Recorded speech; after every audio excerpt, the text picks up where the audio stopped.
बिस्मिल्लाहिर्रहमानिर्रहीम, अस्सलाम वालेकुम। जियो न्यूज़ पर आप देख रहे हैं आपस की बात और मैं हूं मुनीफ फारूक। एक नहीं, दो नहीं, तीन नहीं, चार नहीं, बल्कि पिछले 2 महीने में यह छठी बार है कि पाकिस्तान की मुसल्लह अफवाज को डायरेक्टली ये कहना पड़ रहा है, पाकिस्तान की सियासी क़यादत को, सियासतदानों को, कि आप पाकिस्तान की फ़ौज को सियासत के अंदर मत घसीटिए। आज DGISPR की जानिब से पहले स्टेटमेंट आई, बाद में उन्होंने वीडियो, उनका ऑडियो बयान भी सामने आया, जो कि उन्होंने दुनिया टेलीविज़न से बात करते हुए कहा हर एक के पास रेडिली वो अवेलेबल है। सबसे बड़ा इशू क्या है? वो बार बार ये कह रहे हैं कि पाकिस्तान की फ़ौज तहम्मुल का मुजाहरा कर रही है और इर्रेस्पॉन्सिबल स्टेटमेंट्स ना दीजिए, फ़ौज को सियासत में मत घसीटिए। अब सवाल ये है कि आमतौर पर यह इल्ज़ाम जनाब इमरान खान पर लगाया जाता है। पिछले 1-1.5 महीने के अंदर जब से उनकी हुकूमत गई है, उन्होंने डायरेक्टली और इनडायरेक्टली कुछ ऐसी बातें की हैं। फिर उसके बाद सोशल मीडिया कैंपेन चली है, जिसके बाद बहुत ज़्यादा इज़्तिराब पाया जाता है पाकिस्तान की मुसल्लह अफ़वाज के अंदर। गुस्सा पाया जाता है कि अगर पाकिस्तान की फ़ौज आइन के साथ खड़ी है, अपने ओथ के साथ खड़ी है और बड़ी रिजिड और स्ट्रिक्ट एडहरेंस है इस वक्त पाकिस्तान की फ़ौज के अंदर टू द कॉन्स्टिट्यूशन, तो इस पर किसी को एतराज़ क्यों है? फिर कभी आप न्यूट्रल को जानवर से तशबीह देते हैं, कभी आपको और बात करते हैं। इसी के साथ साथ ऐसी क़यादत जो कि इस वक्त हुकूमत में है, जाहिर बात है वो पाकिस्तान पीपल्स पार्टी से उसका ताल्लुक हो, पाकिस्तान मुस्लिम लीग नून से हो, वो भी गैर मोहतात बयान दे रही है। मरीम नवाज शरीफ साहिबा भी कोई मौका नहीं जाने देती जिसमें वो कोई सियासी तीरंदाजी ना करे और फिर उनका हवाला उस तरफ ना हो। और फिर पाकिस्तान तहरीक इंसाफ ने तो एक ला रखी है। गुज़िश्ता रोज़ आसिफ जरदारी साहब ने, जो कि साबिक सदर हैं, बाद में उन्होंने ज़रूर वजाहत इस हवाले से सुनने में आई कि उन्होंने कहा कि वो अनइंटेंडेड किस्म का एक कमेंट था जिन्होंने प्रेस कॉन्फ्रेंस के बाद दिया, लेकिन नहीं देना चाहिए था। किसी भी डेकोरेटेड ऑफिसर के हवाले से, पाकिस्तान की मुसल्लह अफवाज के हवाले से इस तरह का कमेंट नहीं आना चाहिए। DGISPR ने कहा कि हम तहम्मुल का मुजाहरा कर रहे हैं, हम बर्दाश्त कर रहे हैं, और ये भी कहा कि नहायती गैर मौजू है, नहायती नामुनासिब है कि सियासी जलसों के अंदर फ़ौज को बुलाया जाए, उनसे कोई डिमांड की जाए। और ये करने की ज़रूरत क्यों पेश आई, ये कहने की ज़रूरत क्यों पेश आई? किसने जलसे में डिमांड की? ये जलसे में डिमांड की जनाब चौधरी साहब ने, जो कि साबिक वफाकी वज़ीर हैं, वो वज़ीर इत्तलात भी रहे, और आखिर में पाकिस्तान तहरीक इंसाफ की हुकूमत जब ख़त्म होने वाली थी और वो जो शानदार कारकर्दगी उनकी थी बहैसियत लॉ मिनिस्टर, उन्होंने वो भी काम किया और तारीख़ में अपना नाम सुनहरे हरूफ में लिखवाया कि उन्होंने क्या शानदार एडवाइस दी थी to the deputy speaker and speaker national assembly, जो कि बाद में सुप्रीम कोर्ट से कलअदम करार दी गई। क्या कहा था फवाद चौधरी साहब ने, अरे सुनिएगा। इस घर के ऊपर डाकुओं ने हमला कर दिया है, और जब डाकू इस घर के ऊपर हमला कर दे तो चौकीदार ये नहीं कह सकता मैं न्यूट्रल हूँ। जनाबे वज़ीर आज़म चौकीदारों से जेलम मुतालबा करता है कि अपना फर्ज अदा करो, इलेक्शन कराओ। इस मुल्क के बहरान का ये वाहिद हल है। अगर इलेक्शन ना हुए तो मुल्क के लाखों लोग तो तैयार है मामलात अपने हाथ में लेने को। चौकीदार का जो आपने हवाला दिया जेलम की तकरीर में, वो किसकी तरफ इशारा था? देखें, वो जिसकी तरफ इशारा था, बेवकूफ़ लोगों के लिए तो तज़किया नहीं ना किया जाता। वाह, यानी आज भी करो फर्ज से जनाब फवाद चौधरी साहब फरमा रहे हैं कि बेवकूफ़ लोगों के लिए तज़किया नहीं किए जाते। पता था कहाँ इशारा था, तो इशारा किसकी तरफ था? पाकिस्तान की मुसल्लह अफवाज की तरफ। आज DGISPR ने बगैर फवाद चौधरी साहब को रेफर किए हुए इस बात का जवाब दिया है। उन्होंने क्या फरमाया, और सुनिए। में तकरीर के अंदर या किसी भी वजह से ऐसी स्टेटमेंट देना कि फौज को आप इनवाइट करें किसी भी मत में कि आके सियासी सूरत-ए-हाल में मुदाखलत करें, मेरे ख्याल में ये इंतहाई गैर मुनासिब है और किसी को भी ये सूट नहीं करता।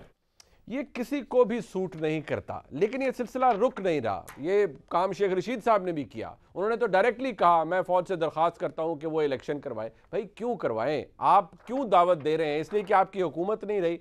ये तरीक़ाकार अगर अपनाया गया और इसी तर्ज पर चला तो मामला ख़राब हो सकता है, क्योंकि ज़ब्त और तहम्मुल बार बार आज DGISPR की जानिब से कहा गया कि हम सब्र का और ज़ब्त का और मुज़ाहरा कर रहे हैं, लेकिन ये सिलसिला रुक नहीं रहा और सबको बाज रहना चाहिए। उन्होंने मीडिया को भी कहा कि इस हवाले से पाकिस्तान की मुसल्लह अफवाज को इस बहस में मत घसीटिए। आज एक और तमाशा सामने देखने में आया जब मुख्तलिफ टीवी चैनल्स के ऊपर एक खबर रिपोर्ट की गई कि FIA ने जी शहबाज शरीफ साहब या हमजा शहबाज शरीफ साहब के खिलाफ जो मनी लॉन्ड्रिंग के केसेस हैं वो विड्रॉ कर लिए हैं, प्रोसिक्यूशन विड्रॉ कर ली है। और बड़े बड़े मुल्क के नामवर सहाफ़ियों ने इसके ऊपर ट्वीट की और कहा जी पाकिस्तान तहरीक इंसाफ ने तो की कि जी देखिए NRO 2 मिल गया है। अभी कुछ देर पहले जनाब इमरान खान ने अपने अटक के जलसे में कहा कि देखिए वो FIA ख़त्म कर रहा है सब कुछ। खाकसार ने थोड़ी कोशिश की, जो मुतल्लिका हुकाम है उनसे बात की और उनमें बड़ा अफसोस और इस्तराब पाया जाता था कि जनाब हमसे किसी ने पूछा नहीं, ज़रा देख तो लीजिए। अव्वल तो ये एक विड्रॉल की एप्लीकेशन थी नहीं, ये प्रोसिक्यूटर चेंज होने का मामला है जो कि वो भी पिछले महीने की 11 तारीख को है। यानी ना उस वक्त ये हुकूमत बनी थी, ना ही DG FIA ये वाले थे यानी राय ताहिर साहब जो आज हैं, और ना ही इसके अंदर कोई विड्रॉल का जिक्र है या कि नहीं हम बिल्कुल विड्रॉ कर रहे हैं। चेंज की बात थी और बाकी जो प्रोसिक्यूटर ने लिखा उन्होंने अपने अल्फाज में हैंड रिटन कुछ लिख दिया और कोर्ट ने उसको अपना रिकॉर्ड का हिस्सा बनाया। और कोर्ट के फैसले के ऊपर कोर्ट का जो हिस्सा बना रिकॉर्ड का, उस पर भी 11/4 की ही तारीख है, इस महीने की कोई तारीख नहीं है। FIA की तरफ से बाकायदा तौर पर यह कहा गया है कि 2 दिन बाद इसकी तारीख है, परसों शायद इसकी तारीख है, और FIA के अंदर ये केस FIA बिल्कुल प्रोसिक्यूट करेगा। प्रोसिक्यूटर पहले भी चेंज हुए, अब भी चेंज हुए। इस हवाले से FIA ने अपना एक जो मौक़िफ़ है वो दे दिया है। मुल्क की सियासत किस तरफ जा रही है, ये तमाम तमाशा जो शुरू हुआ है, पाकिस्तान की फ़ौज से ये मुतालबे किए जा रहे हैं और पाकिस्तान की फ़ौज के ऊपर डायरेक्टली और इनडायरेक्टली फिर इस तरह की बातें जो जलसों के अंदर की जाती हैं, ये हमें किस तरफ लेके जाएंगी। अपने मेहमानों का तारुफ करवाते हैं, ये सब इशूज़ उनके सामने रख। जनाब सरदार नबील कबूल साहब हमारे साथ मौजूद है, मरकज़ी रहनुमा पाकिस्तान पीपल्स पार्टी के, बहुत शुक्रिया आपका। बैरिस्टर मोहसिन शाहनवाज रांझा साहब हमारे साथ मौजूद हैं, MNA हैं पाकिस्तान मुस्लिम लीग नून के, बहुत शुक्रिया रांझा साहब आपका। और हमारे साथ शहजाद इकबाल साहब मौजूद हैं, उनके नामवर सहाफ़ी हैं और प्रोग्राम नया पाकिस्तान के होस्ट हैं, बहुत शुक्रिया शहजाद साहब आपका भी। सबसे पहले नबील कबूल साहब मैं ज़रा आपसे शुरू करता हूँ। अब ठीक है, आसिफ जरदारी साहब ने बेशक कह दिया, मैं वो रिपीट नहीं करना चाहता जो हो गया, कर उन्होंने जो बात कह दी। आज ज़रूरत पड़ी, फिर जाहिर बात है इस बात को बाकायदा तौर पर प्रेस रिलीज़ के अंदर लिखा गया है कि जो कोर है पेशावर की वो उसकी कितनी अहमियत है और वो दहशतगर्दी के ख़िलाफ़ जंग के अंदर कितनी सॉलिड कारकर्दगी रही है और उसकी कमांड हमेशा बड़े प्रोफेशनल हाथों में रही है। तो एहसास हो रहा है सियासी क़यादत को, मुस्लिम लीग नून से भी मैं ये सवाल पूछूंगा, PTI को जारी बात है एहसास होना चाहिए, आज उनको भी डायरेक्ट किया गया है कि इस तरह के बयानात अब आपको नहीं देने चाहिए। जब आप खुद अप्रिशिएट कर रहे हैं कि पाकिस्तान की फ़ौज आइन के साथ खड़ी है, तो फिर इस तरह के बयानात मत दीजिए। देखिए, मैं समझता हूँ मुनीब के क्लैरिफिकेशन जरदारी साहब की तरफ से आ चुका है। और दूसरी बात ये कि जो आपने जिक्र की और जो आपने शॉट्स दिखाए फवाद चौधरी के और शेख रशीद के, बातें तो PTI वाले कर रहे हैं ना। हमने तो कंट्रोवर्शियल नहीं बनाया फ़ौज पाकिस्तान को। हमने तो कहा है कि जो मतलब आप ये भी कोट करते हैं जो जरदारी साहब ने कहा कि जब जनरल बाजवा जो है वो मुदाखलत नहीं कर रहे हैं, न्यूट्रल हैं, तो हमें उनकी तारीफ़ करना चाहिए बनिस्बत कि हम उनको जो है सियासत में घसीटें। यानी एक अगर इदारा न्यूट्रल है हमें उसकी तारीफ़ करनी चाहिए। दूसरी तरफ क्या है कि वो घसीट रहे सियासत के अंदर, क्या ज़रूरत पड़ी DG ISPR को ये बोलने की, ये अल्फाज भी बोलने की कि फ़ौज को घसीटना नामुनासिब है। मैं समझता हूँ ये अल्फाज भी मेरे नज़र में अफवाज पाकिस्तान के लिए घसीटना भी नामुनासिब है। अब बात यह है कि इमरान खान जो है ये लोगों को इकट्ठा जो कर रहा है और ये एक इन्होंने नैरेटिव बिल्डअप कर दिया है कि जी चौकीदार को कहा जा रहा है, और चौकीदार किसको कहा जा रहा है वो फवाद चौधरी ने कह दिया है। ये आप क्या समझते हैं कि ये जितने बयानात दे रहे हैं इनके मिनिस्टर जो हैं ये इमरान खान के मर्जी के खिलाफ दे रहे हैं? ये इमरान खान बैठता है रात को बनी गाला में, ये 2-4 एडवाइज़र जिन्होंने इमरान खान को आज इस देश तक पहुंचाया है, जिन्होंने गलत मशवरे देकर, शेख रशीद के भी मशवरे आपने देख लिए थे, आपने चौधरी फवाद के भी मशवरे, उसको इस जगह पर पहुंचा दिया है।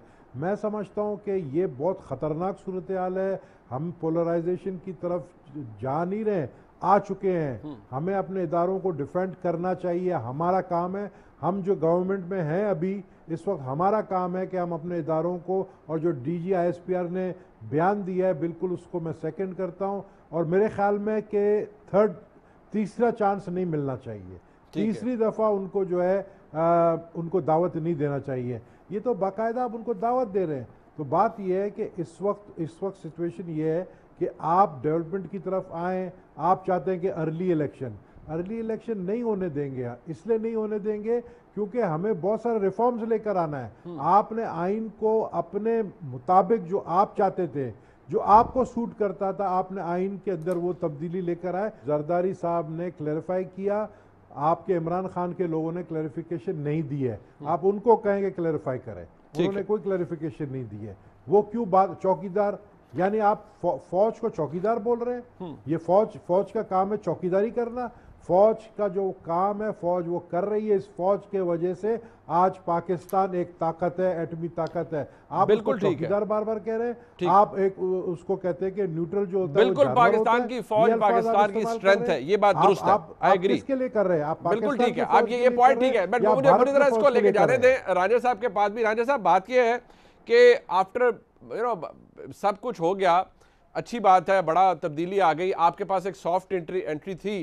आपने शहबाज साहब की सूरत में, शहबाज शरीफ साहब का मेरे ख्याल में एक बहुत बड़ा जो उनकी क्वालिटी है कि वो एंटेगनाइज नहीं करते किसी को भी, ख़ास तौर पे he is very careful about what ever he comes out with. Issue ये है कि अभी भी मरीम नवाज शरीफ साहिबा वाइस प्रेसिडेंट है आपकी पार्टी की, नो डाउट वो क्राउड पुलर हैं, लोग उनके जलसों में जानते हैं, आपने उनके जलसे ऑर्गेनाइज किए हैं, आपने भी उन्हें होस्ट किया है अपने जलसों के अंदर। वो भी शोला बयानी में किसी से कम नहीं है। उन्होंने भी पिछले कुछ दिनों में ऐसे बयानात दिए हैं जिसके ऊपर मैं दोबारा लफ्ज़ इस्तेमाल कर रहा हूँ कि बड़ा इस्तराब पाया जाता है कि एक तरफ जहाँ अप्रिशिएट करना चाहिए फ़ौज को कि वो बड़ा अच्छा काम कर रहे हैं, आइन के साथ खड़े हैं, बड़ी अच्छी बात है, और आप सारे तारीफ़ें करते नहीं थकते, तो फिर ज़रा जुमलाबाजी बंद कर दीजिए, ये ताने देना बंद कर दीजिए, फ़लाना ऐसे फ़लाने नाम लेके लोगों के, ये सिलसिला ज़रा ख़त्म कर दीजिए, क्योंकि इससे कोई अच्छा टेस्ट तो डेवलप होगा नहीं। जी, आप बिल्कुल दुरुस्त कह रहे हैं।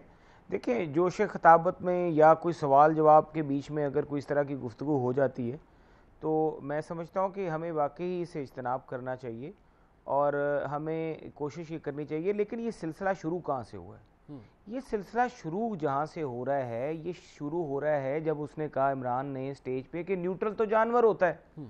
तो ये तो सारा काम जो है, ये सारा का सारा काम जो है, ये इमरान नियाज़ी से शुरू हुआ है। वो फ़ौज को ज़बरदस्ती सियासत में लाना चाह रहे हैं। वो चाह रहे हैं कि फ़ौज सियासत में आए, उनको सपोर्ट करे, उनकी हमायत करे, उनके लिए दोबारा से लोगों को मजबूर करे, उनके लिए लोगों को कहे कि आप ले आएँ, आप वोट डालें, आप अदारों पे कोई दबाव डालने की कोशिश करवाएं। या वो ये चाहेगा कि जिस तरीके से माजी में वो खुद अपने बार बार नाम लेके कहते हैं लोगों का, हम तो नाम भी नहीं ले रहे थे, नाम भी उन्होंने लिया और उन्होंने कह दिया, फिर वो अब तो मतलब वो कहाँ पर, और उन्होंने सोशल मीडिया पे जो हरकतें की, जिस तरीके से उन्होंने फ़ौज को अंडर प्रेशर करने की कोशिशें की, और हमारे तो वज़ीर आज़म साहब ने खुद आके कहा कि भाई ये बहुत हो गया, इनफ इज़ इनफ, अगर आप इससे आगे आप जाएंगे, इस चीज को आगे लेके जाएंगे तो हमें तो कोई ना कोई कदम उठाना पड़ेगा। राय साहब, आप खुद माशाल्लाह हल्के की सियासत करते हैं और आपका भी रूरल बैकग्राउंड है, मेरा भी रूरल बैकग्राउंड है। आप लफ्ज़ एक समझते हैं कि चाका खुल जाना, वो बसद एहतराम इस सारों का ना जो झाका खुला था वो पीडीएम के जलसों में खुला था, जब मियां नवाज शरीफ साहब ने गुजरांवाला की तकरीर की, उसके बाद और सब कुछ हुआ, ये नेम कॉलिंग वहाँ से शुरू हुई है, तो झाका आपने खोल दिया सारों का। अब इमरान खान साहब की हुकूमत भी जब गई है तो फिर उन्होंने भी इस तरह के बेतुके बयानात देने शुरू कर दिए और फिर पता नहीं क्या कुछ करना शुरू कर दिया, तो इसके अंदर भी हिस्सा आपका है, तो ज़रा इसको भी एक्सेप्ट करें कि आपने भी हिस्सा डाला हुआ है इसके अंदर। देखिए, मैं आपको इसी बात पे, ये हम तो बात जो कर रहे हैं मेन, आप ये देखें कि ये डिबेट जो थी कि ये हिस्सा डाला, या आप देख लें माजी के पाकिस्तान की एक तारीख़ है, तारीख़ में आप देख लें भुट्टो साहब के दौर से लेके आइंदा तक कहीं ना कहीं जगहों पे, ऐसे जगहों पे सियासी कायदीन जो है वो बात करते रहे, लेकिन फिर भी उसके बाद हमने दोबारा बाद में देख लें मियां नवाज शरीफ साहब के, शहबाज शरीफ साहब के बाद के भी बयानात देखें, हमने उन चीज़ों को करेक्ट किया। देखिए, आप माजी की गलतियों से आप सबक सीखते हैं, आप आगे जो चीज़ें करते हैं उनको बेहतर करने की कोशिश करते हैं। लेकिन अब इमरान का प्रॉब्लम ये हो रहा है कि इमरान नियाज़ी ये चाहता है कि जो अदारे अपना आइनी किरदार अदा कर रहे हैं, अब वो जिस तरह चाहते हैं कि फ़ौज का जो एक आइनी किरदार है फ़ौज उससे बाहर निकले, अदलिया का जो एक आइनी किरदार है कि आइन और कानून की बालादस्ती, आइन की हिफाजत वो ना करे। राज साहब, मैं I take your point, but sir मुझे बताएं, राज साहब मुझे बताएं, सर तुसी सबक सीख लिया, आपने सबक सीखा है, have you learned the lesson कि आप ये काम नहीं करना? बिकॉज अगर बसद एहतराम मरियम नवाज शरीफ साहिबा की तकारीर देखे जाएं तो बंदे का सोच में पड़ जाता है कि भाई सबक सीखा है या नहीं सीखा है, या कहीं मिडल में ही है अभी, या सीखने के प्रोसेस में है। देखिए मैं आपको वाज़ह कर रहा हूँ कि आप जहाँ से आप सफ़र शुरू कर रहे हैं वो अब हमारे वज़ीर आज़म साहब जो हैं वो तो खुद कई जगह पे ये बात कर चुके हैं, बल्कि हमारी पार्लिमानी पार्टी में भी उन्होंने ये बात कर दी कि ये नहीं होना चाहिए।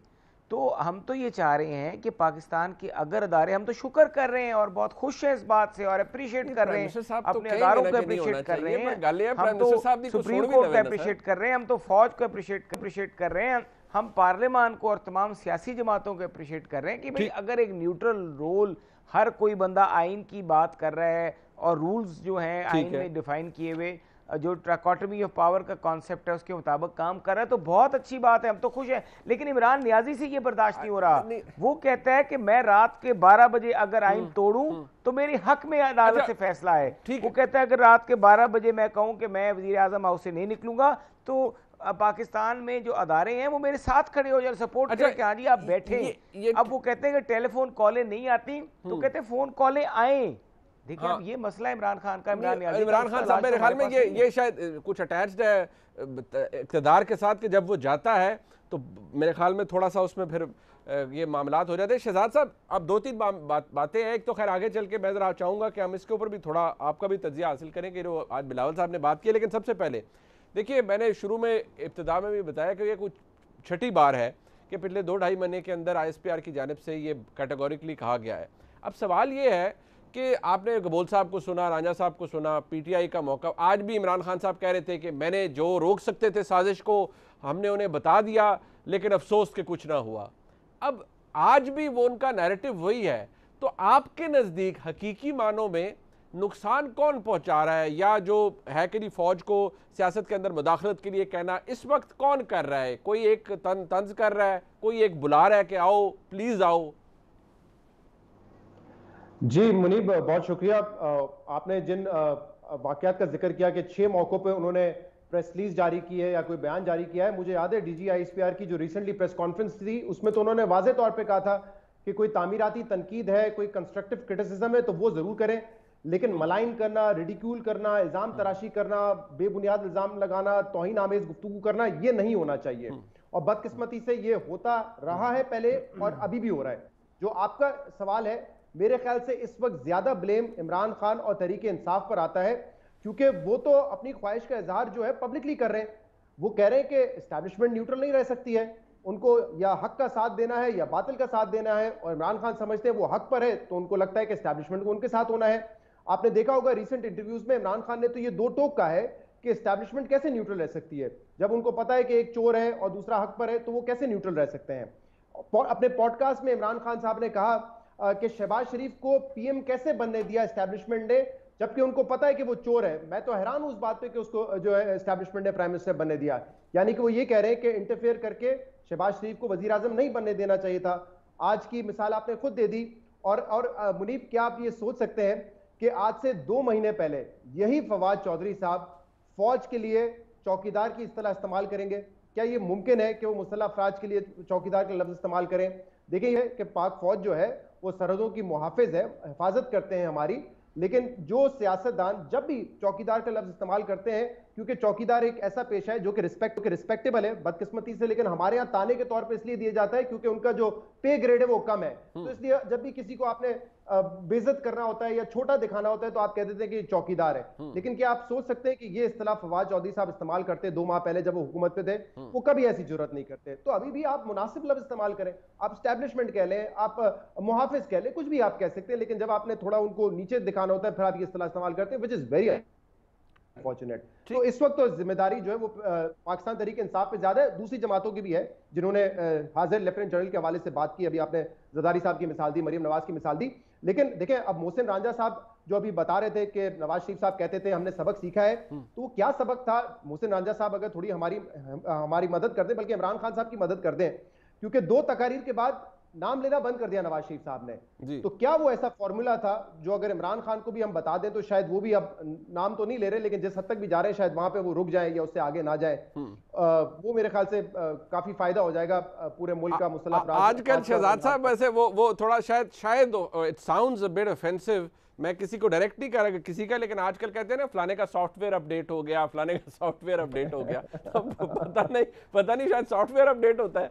और देखिए ये बड़ा अनफॉर्चुनेट हर मौके पे हुआ है। जब इख्तलाफात नून लीग को थे उन्होंने खुल के नाम लिए। अभी नबील कबीर साहब हमारे दोस्त यहाँ पे बैठे हुए हैं, वो तकारीर जो थी ईंट से ईंट बजाने की वो किसके हवाले से थी?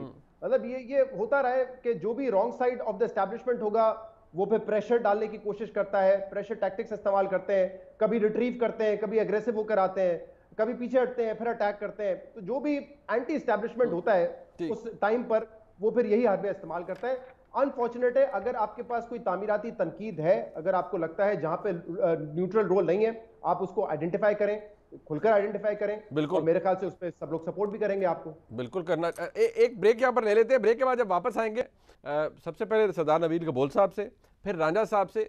ये वो शख्सियात है, नबील कबूल साहब भी अपनी क़यादत के बहुत करीब हैं। उस वक्त जो हो रहा था कि आज बिलावल साहब ने कहा कि तहरीक अदम एतमाद से एक रात पहले एक वफाकी वज़ीर ने एक उनके करीबी साथी को पैगाम पहुँचाया कि या जल्दी इलेक्शन का करो तो या मार्शल लॉ लगेगा। उस दिन जिस दिन इमरान खान साहब सुप्रीम कोर्ट का फ़ैसला मानने के लिए तैयार नहीं थे और उन्हें बड़ा एतराज़ है कि रात को अदालतें खुली, इस्लामाबाद के अंदर अफवाहों का बाजार गर्म था कि पता नहीं क्या हो रहा है। लेकिन इमरान खान साहब उस वक्त फिर गए जब सुप्रीम कोर्ट को रात को खुलना पड़ा, और इसी एप्रीहेंशन में खुलना पड़ा कि अपना ऑर्डर इम्प्लीमेंट करवाना था अदालत ने। इमरान खान साहब को उस पर भी बड़ा दुख है कि जी रात को अदालतें क्यों खुली, आप गैर आइनी काम कर रहे थे तो आइनी अदालत ने तो खुलना था, आपको क्यों ये बुरा लग रहा है? कोई भी करेगा, और ये पहला मौका नहीं कि अदालतें खुली रात को, तारीख में और भी बहुत से मौके हैं। एक ब्रेक के बाद पर बात करते हैं कि क्या हालात थे, ये बात दुरुस्त है, और अगर ये दुरुस्त है तो क्या इसकी तहकीक होनी चाहिए? अपने तीनों मेहमानों से इसके ऊपर डिस्कशन करेंगे। एक ब्रेक के बाद हमारे साथ रहिए।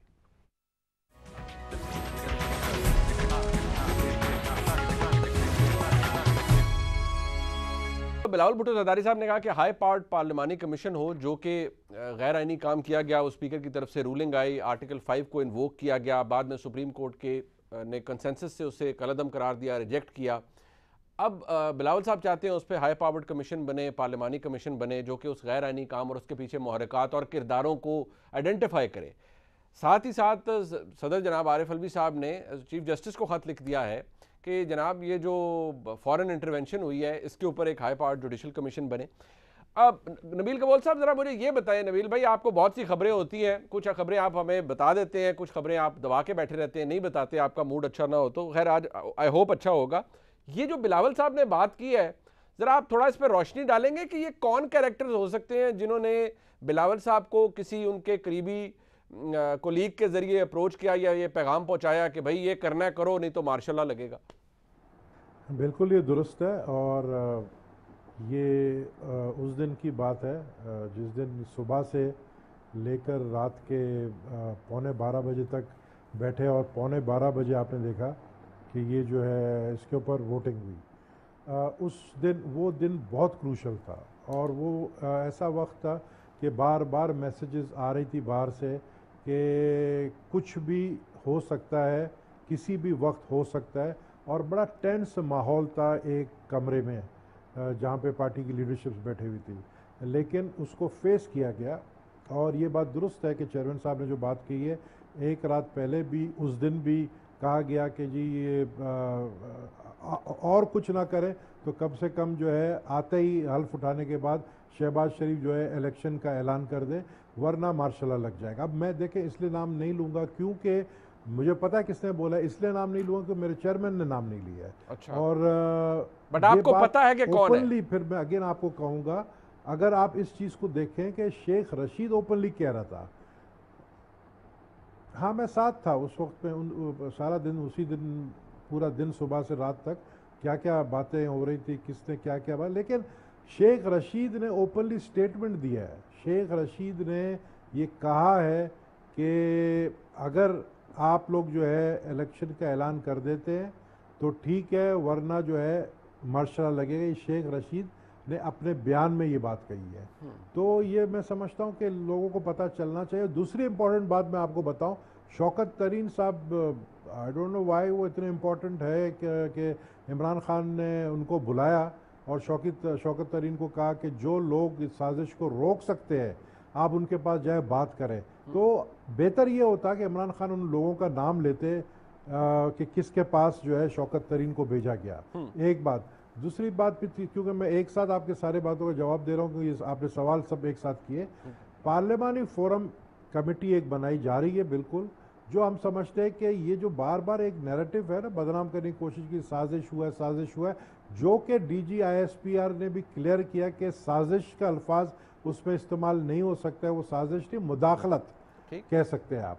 लेकिन अब वो जो नैरेटिव को वो पब्लिक में डाल रहे हैं और पब्लिक को वरगला रहे हैं सिविल वॉर की तरफ, उसको रोकने के लिए हम उस फोरम के अंदर, पार्लियामानी फोरम के अंदर उस लेटर को लेकर आएंगे और एम्बेसडर को बुलाएंगे पाकिस्तान के जिन्होंने ये बात कही है, और एक लेटर भी लिखेंगे अमेरिकन को कि जी इस तरह की ये बात है। अपनी तरफ से जो कि स्टेट डिपार्टमेंट ने डिनायल भी भेजा है कि हमने कोई मुदाखलत नहीं की है, ताकि इस कहानी को ख़त्म किया जाए। बार बार बचकाना बयानात देना कि जी इम्पोर्टेड हुकूमत है, बचकाना बयानात देना कि जी ये बैरूनी साजिश है। साजिश तो आप कर रहे थे भाई, और आपसे साजिश करवाया किसने? आपके अपने फॉरेन मिनिस्टर ने। जब आपको रूस भेजा, जानबूझ के एक प्लानिंग थी कि इमरान खान को हटा के शाह महमूद कुरैशी को प्राइम मिनिस्टर बनाना है, और प्राइम मिनिस्टर बनने के बाद उससे क्या काम लेना है। ये तो साजिश आपके अपने लोगों ने की। अच्छा, ठीक है। राणे साहब, मुझे ये बताइए कि आप क्योंकि इलेक्टेड MNA, यकीनी तौर पर वो आपके लिए एक बड़ा क्रूशल दिन था, बड़े डिफाइनिंग मोमेंट्स थे और बड़ा कुछ था। जारी बात है आपके कैंप के अंदर भी एप्रीहेंशंस बड़ी थी कि पता नहीं कुछ हो ना जाए, कोई फ़ोन कॉल ना आ जाए, कुछ ना हो जाए। ऑब्वियसली आपके बहुत से कोलीग लोग खलवत जलवत में बहुत सी बातें कर रहे थे, बट ये जो बिलावल साहब ने बात की है, एक तो मुझे ये बताइए कि क्या आपको भी इसका नॉलेज है कि जारी बात है कि आप क्लोज एसोसिएशन में सारे काम कर रहे थे, पीपल्स पार्टी, आप और तमाम जमातें, तो ऐसा हुआ? और क्या आपको इसका नॉलेज पहले था या अब बिलावल साहब ने आज जब बात की आपको आज पता लगा, या आपको भी ऐसे कोई पैगाम आता है आपकी क़यादत को भी?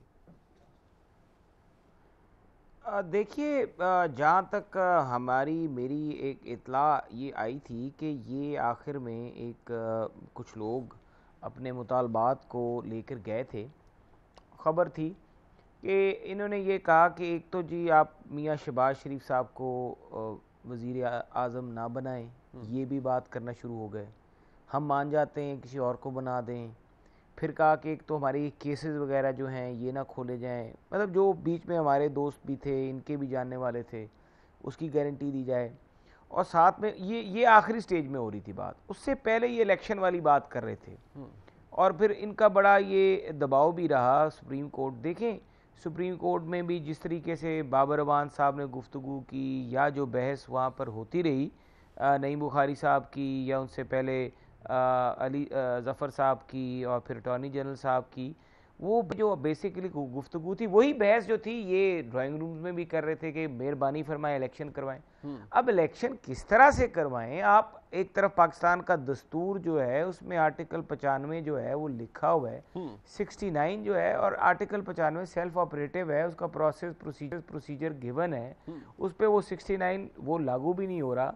तो वो किस तरह से आप मतलब ये चाह रहे थे कि ये सब कुछ हो जाए और पाकिस्तान की जो अदालतें हैं वो दस्तूर को छोड़ दें, पाकिस्तान की अदालतें आइन को छोड़ दें, और पाकिस्तान की अदालतें इनकी जो ख्वाहिशात हैं अनोखे लाडलों की, उन ख्वाहिशात के ऊपर अमल पैरा हो जाए। अच्छा, ये इन्होंने पूरी कोशिशें की हैं, इसमें कोई शक नहीं है।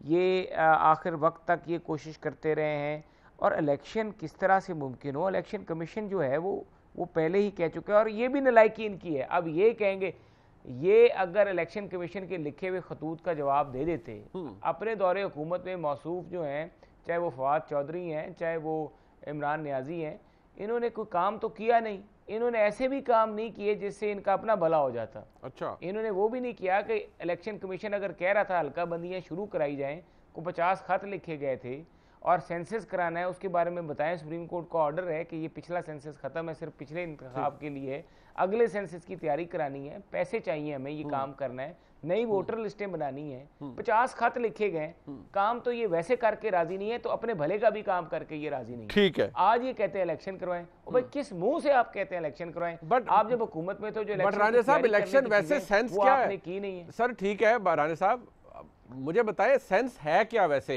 जरदारी साहब ने कल कहा इलेक्टोरल रिफॉर्म्स होंगे, 3 महीने 4 महीने लगे, एक बात चल रही है, और मैंने इस हवाले से खुद भी कोशिश की पता करने की हर जगह पर, तो ये सिलसिला एक बात चल रही है कि 2 महीने और ये सिस्टम चलेगा, फिर उसके बाद जी आप अनाउंस कर देंगे और अक्टूबर में इलेक्शन होगा और केयर टेकर आ जाएगा, अक्टूबर में इलेक्शन होगा। ऐसी कोई सेंस आपकी जमात के अंदर मौजूद है कि हाँ भाई अक्टूबर में इलेक्शन होना है, या नहीं ये आगे जाएगा सिलसिला?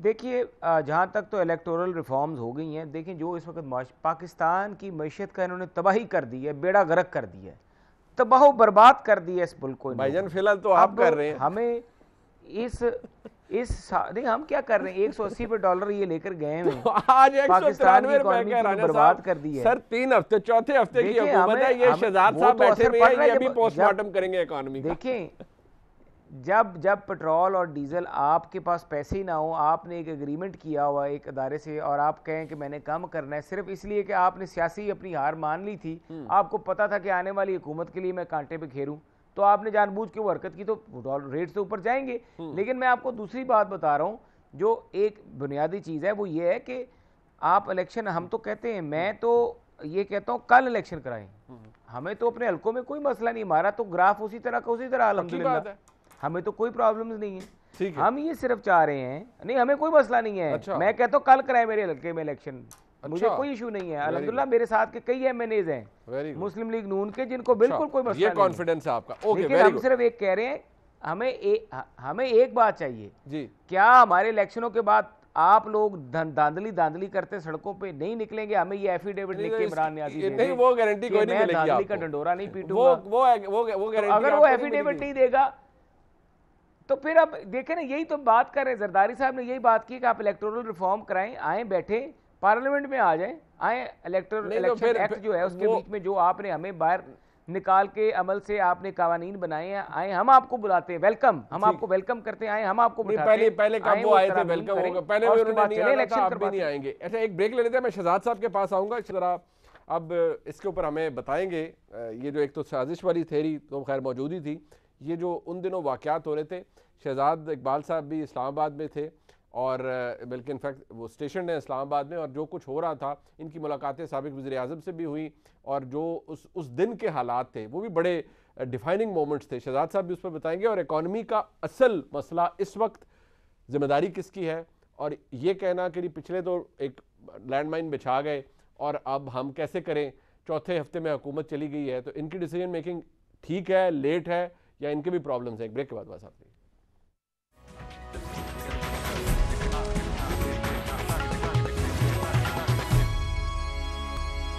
शाह महमूद कुरैशी साहब ने कह दिया हुकूमत हमें इंतखाबात की तारीख दे दे तो हम इंतखाबी इस्लाहात के लिए आ जाएंगे। बट शहजाद इकबाल साहब, ओवर टू यू, मुझे ये जरा बता दीजिए, ये जो बिलावल साहब ने आज बात की है, सबसे पहले जरा इसके ऊपर बताइए, because you were also there, आपको भी बहुत सी खबरें मिल रही थी, ये आपके लिए भी अलार्मिंग है? ऐसा हुआ था या हो सकता था PTI could have done this?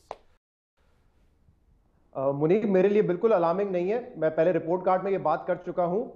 जिस दिन ये पैगाम दिया गया था और जिस हुकूमती शख्स की तरफ से ये पैगाम भेजा गया था, जो कि उस वक्त वजीर थे, मैं उनके साथ बैठा हुआ था और उन्होंने मुझे इस बात का बताया था कि उन्होंने पीपल्स पार्टी के एक रहनुमा को पैगाम भेजा है कि या तो इलेक्शन की तरफ बढ़े, और अगर वोट ऑफ नो कॉन्फिडेंस से पीछे नहीं हटेंगे तो फिर मामलात जो है वो मार्शल लॉ की तरफ जाएंगे, मार्शल लॉ का खतरा है। फर्क यह कि बिलावल साहब ने कहा था थ्रेटन किया गया है हमें, लेकिन वो जो साबिक वजीर थे उन्होंने मुझे कहा था कि ये तो कॉन्सिक्वेंसेज होंगे, जो हालात पैदा हो जाएंगे उसके बाद तो मार्शल लॉ ही होगा। तो मुझे लगता है जो उन्होंने पैगाम पहुंचाया था पीपल्स पार्टी के रहनुमा को, और उन्होंने फिर उस रहनुमा ने अपने चेयरमैन तक पहुंचाया, तो वो ये एक इस बात से मेरे ख्याल से डराना चाह रहे थे कि आप पीछे हट जाए वरना हालात ऐसे हो जाएंगे कि किसी के काबू में नहीं होगा मामला और मार्शल लॉ लग जाएगा। क्योंकि मार्शल लॉ की धमकी तो नहीं दे सकते थे ना, पाकिस्तान तहरीक इंसाफ की सिविल गवर्नमेंट तो मार्शल लॉ नहीं लगा सकती, ना ही उनके ताल्लुकात इतने अच्छे थे एस्टैब्लिशमेंट से कि एस्टैब्लिशमेंट उनके कहने पे मार्शल लॉ लगा देती। और ये सवाल मैंने उनसे किया भी था कि जो आपने पैगाम भेजा है तो मार्शल लॉ कैसे लगेगा, आपके कहने पे कौन लगाएगा मार्शल लॉ? तो उन्होंने कहा कि देखें हालात ऐसे पैदा हो जाएंगे, अफरा तफरी हो जाएगी, तो उस वजह से माशाल्लाह लग जाएगा। तो मेरे ख्याल से वो थ्रेटन करने की कोशिश की थी, लेकिन बिलावल साहब को भी पता था, जो दीगर जमातें थी पीडीएम में, उनको भी पता था कि एस्टैब्लिशमेंट इस वक्त हुकूमत के साथ नहीं खड़ी हुई है, तो वो उनके कहने पे माशाल्लाह नहीं लगाएगी। तो उन मौसूफ ने मुझे खुद बताया था कि हमने ये मैसेज कन्वे किया है, और जिन साहब को मैसेज भिजवाया था पहले उन्होंने उस मैसेज आप नहीं बताएंगे वो वफाकी वजीर कौन थे? मैसेज आया, जब दोबारा मैसेज आया उन वजीर साहब का, तो फिर उन्होंने अपनी क़यादत को बताया कि ये तो कोई संजीदा मामला लग रहा है, 2 मैसेजेस आ चुके हैं। जी मुझे पता है, मुझे वजीर ने खुद बताया था उन्होंने कि मैसेज कन्वे किया हमने। नहीं मैं वैसे पूछ रहा हूँ, वो वजीर साहब कौन थे? साहब का वजीर, वैसे आपसे पूछ रहा हूं। अब ये तो आप भी साहब, आपको पता है कि कोई बात ऑफ द रिकॉर्ड बताई जाए तो आप ये नहीं बता सकते नहीं, ठीक है। अब मेरे ख्याल से बिलावल भुट्टो साहब ही किसी वक्त थोड़ी सी जुर्रत करें और फिर उनका नाम लेके दे दें। लेकिन अभी जो मोहसिन साहब बात कर रहे थे, देखें, और आपका सवाल भी था कि मईशत के हवाले से, ये अब डिबेट में जा सकते हैं कि किसकी क्या गलती है। जाहिर सी बात है, तहरीक इंसाफ ने कोई ऐसे हालात में तो मुल्क नहीं छोड़ा है जो कि बहुत आइडियल हो। हम IMF प्लान में है, जो मुल्क IMF प्लान में होगा वो कोई स्टेबल कंडीशन में तो नहीं हो सकता। लेकिन अब हुकूमत इनकी है, जिम्मेदारी इन्होंने ली है। जो सबसे पहला फैसला करना है ना, वो ये करना है कि क्या इलेक्शन 1.5 साल बाद होंगे या फौरी होंगे। अगर इसका फैसला आप नहीं कर सकते तो आप पाकिस्तान का कोई मसला हल नहीं कर सकेंगे। हर 2 महीने बाद, हर हफ्ते ये डिबेट होगी इलेक्शन कब होंगे। ठीक, बिल्कुल ठीक, बताएं इलेक्शन बिल्कुल ठीक। अब तक शहबाज शरीफ साहब जरूरी फैसले करने में कमजोर साबित हुए हैं। ये उनको अब ये सीएम नहीं है, ये प्राइम मिनिस्टर हैं, यहाँ पे बड़े फैसले करने हैं आपने। यहाँ पे मेट्रो बस से बड़ी ऊंची बात है, पॉलिसी मेकिंग करनी है, पॉलिसी फैसले लेने हैं आपने। तो वो ये फैसला करें कि IMF प्लान में रहना है या कोई और तरीका है। IMF प्लान में रहना है तो सब्सिडी का खात्मा जरूरी है, ये IMF ने कह दिया है। और ये नहीं हो सकता कि आप फैसलों में ताखीर करें। ताखीर करेंगे नुकसान होगा, जैसे कि पाकिस्तान तहरीक इंसाफ ने किया था 2018 में। तो फौरी फैसला करें और जुर्रत से करें। अगर आपने एक जिम्मेदारी ली है तो आप पॉपुलिस्ट डिसीजन के पीछे बिल्कुल ठीक है, बिल्कुल ठीक है, फैसले लें। और दूसरे एक आखिरी मुनीब जी फैसला कर लें कि प्राइम मिनिस्टर का वजीर खजाना कौन है, मिफ्ता इस्माइल साहब है या इसाक डार साहब है। 2 वजीर खजाना। That's a good one. बराना साहब, एक बात अभी ख्वाजा आसिफ साहब लंदन से कह रहे हैं कि 24 घंटों में बड़े अहम फैसले मुस्लिम लीग नून करने जा रही है। इधर शाह महमूद कुरैशी साहब कहते हैं जी आप इलेक्शन की डेट दे दें, हम इस्लाहात के लिए आ जाते हैं। क्विकली रिस्पॉन्ड कर दीजिएगा। देखिए, इस इलेक्शन की डेट हम किस तरह दे सकते हैं? आप इस्लाहात पे पहले आके बैठेंगे ना, आपको तो पता लगेगा कि आप कौन सी चीज़ पे एग्री करते हैं, कौन सी शिक पे नहीं करते। मेरे ख्याल से इलेक्शन की डेट तो आप कहते कि हम कल इलेक्शन करवा लें, जिस दिन हमारा ड्राफ्ट अप्रूव हो गया उसी दिन आप डेट दे देंगे। हम तो आज कहते हैं आप बैठे हमारे साथ और ये क्या फैसले हैं बाय द वे जो 24 घंटों में अहम करने जा रही है मुस्लिम लीग नून की लेड हुकूमत? पीपल्स पार्टी भी उसमें शामिल है। कौन से अहम फैसले? देखिए, फैसले तो जो भी हैं वो तो कायदीन ही बताएंगे। वो लंदन में है, मैं तो पाकिस्तान में बैठा हूँ। ठीक है। वो हम तो जाहिर है वहाँ पे खुद लंदन की तरफ देख रहे हैं, वहाँ पे मीटिंग जारी है और उम्मीद ये करते हैं कि जो भी फैसले होंगे 2 ही फैसले होंगे। ठीक, अगर हुकूमत पूरी की जाएगी तो फिर हम वाइट पेपर निकालेंगे इनकी करप्शंस के।